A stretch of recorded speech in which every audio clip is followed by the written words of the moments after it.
Hello everyone. Today it's really a privilege for me to be sitting with Andrea here. We are going to talk about today is our experiences together, how Andrea has helped us in our journey till now, and I want to understand a bit more from her about the German culture, German environment, and what we are planning to do in Germany. What we are doing right now is we are going to help Indian students migrate to Germany for different things like higher education, dual education, and some career prospects also. Andrea, welcome to our office. Welcome to India. And I would like to understand what is the situation of vocational workers in Germany right now, how it is going there. First of all, thank you very much that I could be here Yes. today at your office, Winnet, because we met in Stuttgart. So the situation in Germany at the moment, we have a very, very big shortage on skilled labor. So manpower is missing more or less in a lot of different fields. So our chancellor came to India. It would be a good idea if we could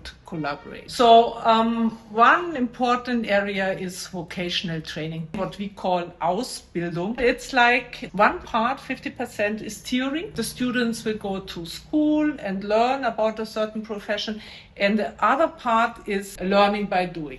Okay. So they are employed in a company, and then they learn whatever theory they had in class, they learn it in practice. Ausbildung you can do in, I think, more than 300 different areas. Okay. I studied at Tate Institute of Social Science, so I think I know both sides of the cultures. I would advise in certain fields where I think these are the best chances, because learning the language and then starting the Ausbildung. I would think that especially trainees for hotel management, in the sales trainees in all different fields, and also we have like the skilled warehouse, and we are short of nursing staff and trainees. Indians are very flexible, and another part of the story is, of course, there are some challenges. We have not such nice weather like today in Delhi. The issue of food is a challenging issue at times, but you can sort it out. And then obviously the work environment and also at the school,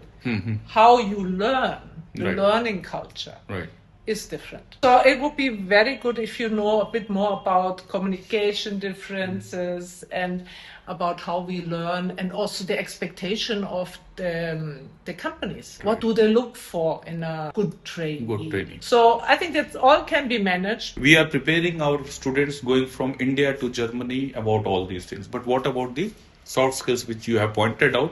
Like, when you land there, how will you arrange your food, your accommodation, and what about money? What can be the budgetary challenges? So when you do the dual education, the Ausbildung, while you learn, you're gonna earn some money.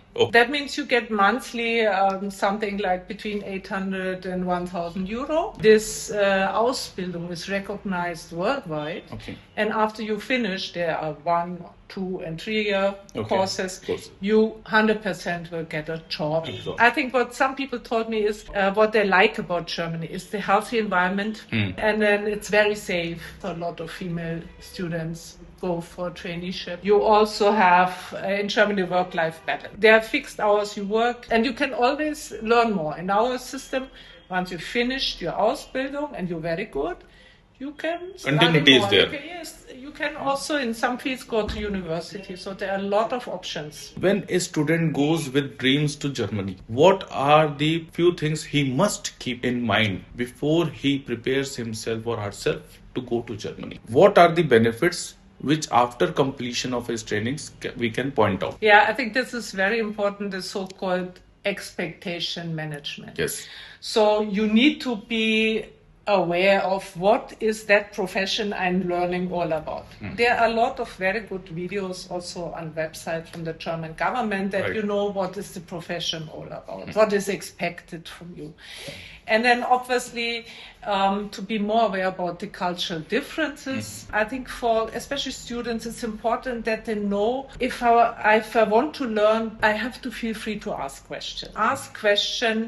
And you can manage a lot of challenges. You're open and interested in the culture. A lot of people succeeded. It's good also to know about the cultural shock model. It sounds a bit hard.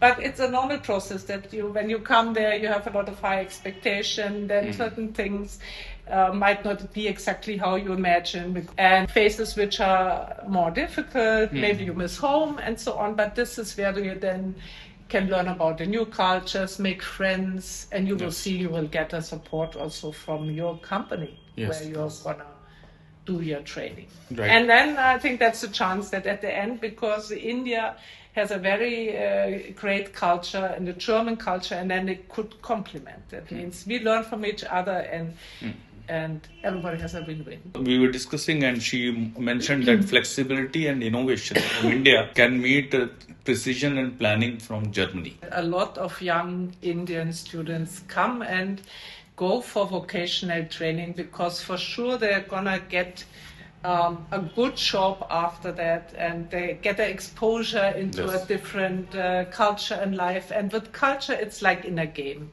Once you know the rules of the game, you can play it. And that's how you learn at the German vocational training school, or how work works, then it's all easy. I see that, in coming times, every person who is going to Germany should have this kind of intercultural training, which prepares you for the life ahead in Germany. So, thank you, Andrea. You have spoken and told us so many things. Over a period of time, we will have more issues, challenges. I will like to take your guidance, advice on that. Yes, most welcome. Okay. Yeah. Thank you. Thank you, Andrea. Yeah. Thank you. Namaste.